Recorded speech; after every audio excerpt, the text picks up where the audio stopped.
Hello friend, कैसे हो आप सब। आशा करती हूँ कि आप सब अच्छे होंगे। आज हम सुनेंगे हनुमान जी की जीवन कथा। कैसे वे जन्मे, कैसे प्रभु राम के सेवक बने और कैसे उन्होंने भक्ति की अमिट मिसाल कायम की। आइए शुरू करते हैं।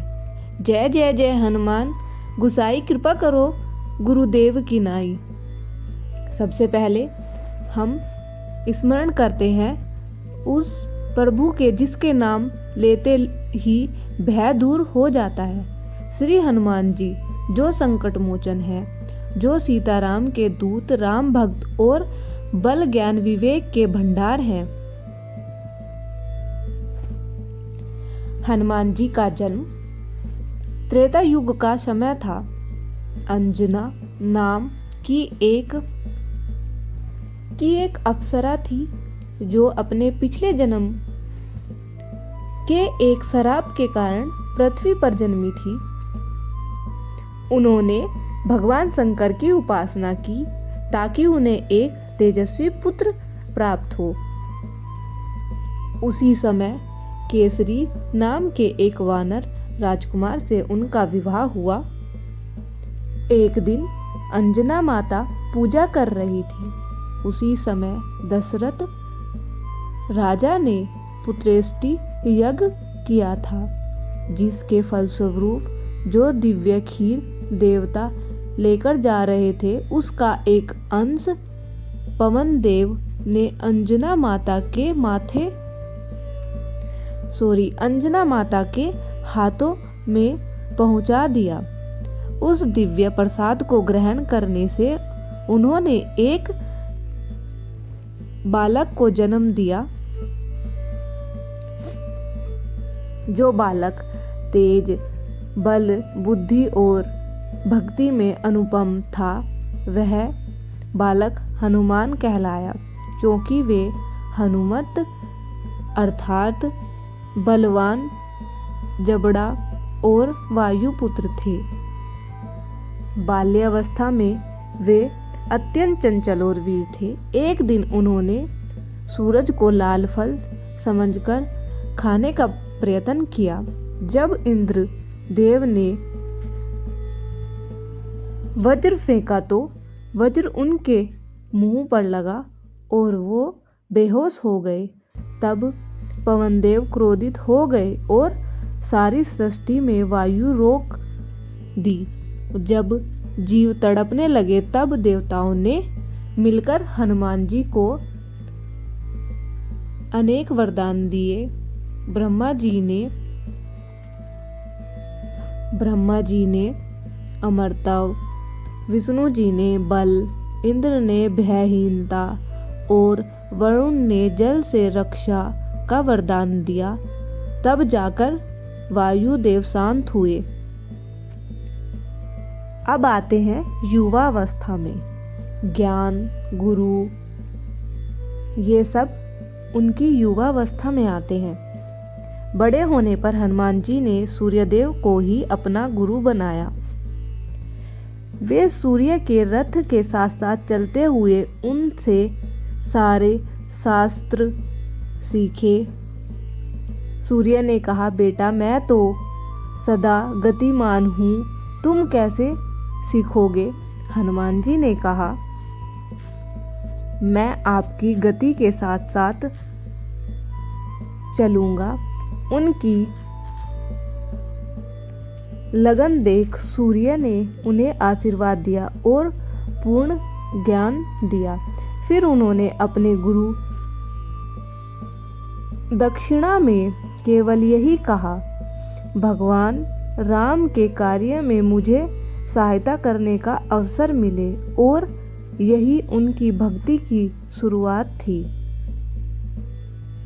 अब आते हैं श्री राम से मिलना, उनकी निष्कर्म सेवा करना।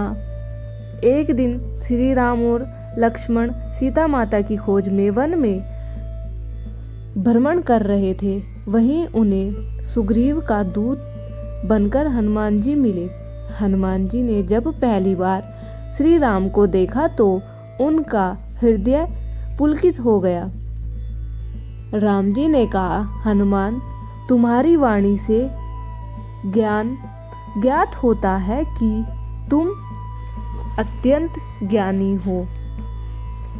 तभी से हनुमान जी ने अपने जीवन का उद्देश्य बना लिया, राम सेवा ही मेरी साधना है।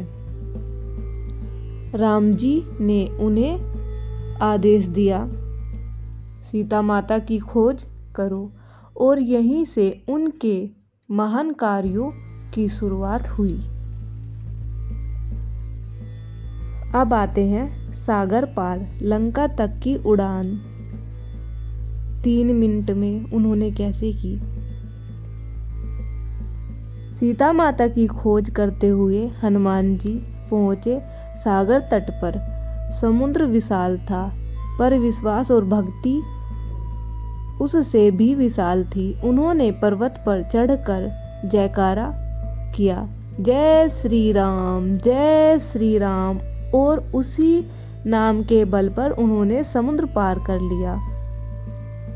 रास्ते में उन्हें सुरसा सिंहाका जैसी राक्षसी मिली, पर वे सभी पर बुद्धि और बल दोनों से विजय प्राप्त करते हुए आगे बढ़े।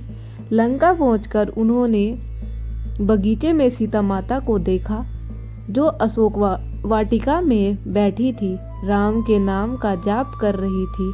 हनुमान जी ने विनम्र होकर उन्हें श्री राम की अंगूठी दी और कहा, माता, प्रभु ने मुझे आपको ढूंढने भेजा है। माता सीता की आंखों में आंसू आ गए। उन्होंने हनुमान जी को देखा और उन्हें विश्वास हो गया कि श्री राम जी अवश्य आएंगे। अब आते हैं लंका दहन पर पराक्रम और संदेह।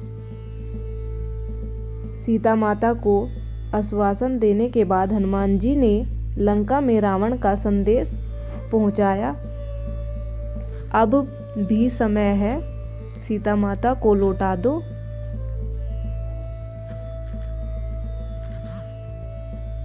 पर रावण क्रोधित हुआ और हनुमान जी की पूंछ में आग लगवा दी। हनुमान जी हंस पड़े, अरे रावण, पूंछ में आग लगाकर तूने खुद अपने नगर का अंत लिख दिया है। और फिर उन्होंने लंका को अपने जलती हुई पूंछ से जला दिया। फिर समुद्र पर लौटकर श्री राम को सारी कथा सुनाई। अब आते हैं लंका युद्ध और संजीवनी कैसे लेके आए हनुमान जी। लंका युद्ध में जब लक्ष्मण जी मेघनाद के बाण से घायल हो गए तो वेद सुसेन ने कहा, संजीवनी बूटी हिमालय से लानी होगी। हनुमान जी तुरंत उड़ पड़े, परंतु उन्हें वह बूटी पहचान में नहीं आई। उन्होंने पूरा पर्वत ही उठा लिया और वापस लंका आकर संजीवनी से लक्ष्मण जी स्वस्थ हुए। राम जी ने हनुमान को गले लगाकर कहा,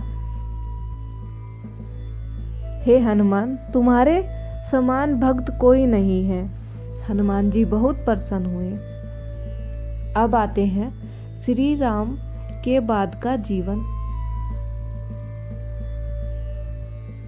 राम राज्य स्थापित होने के बाद भी हनुमान जी ने प्रभु से विदा नहीं ली। उन्होंने कहा, हे प्रभु, जब तक इस पृथ्वी पर आपका नाम रहेगा मैं जीवित रहूंगा और हर भक्त की सहायता करता रहूंगा। इसीलिए कहा जाता है, जय जय